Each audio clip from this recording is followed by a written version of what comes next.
one of, if not the foremost political columnist and journalist in this country, John Armstrong, in the Herald in the weekend said of this bill, "It's one for parliamentary geeks, possibly the most boring piece of legislation to come before the House in a long while."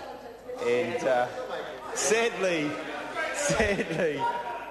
that's probably true.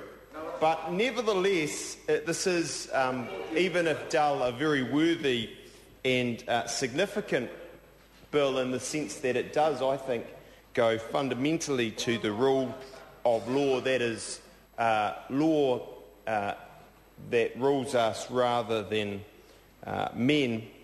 And I say that because if you go behind that, of course, we are presumed to know what the law is.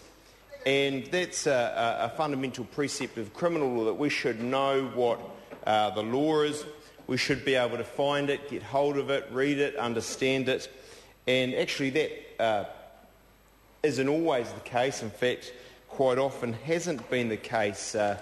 Laws are in dusty old tomes under the Auckland district or the Wellington district, actually not even in the Tauranga District Law Society.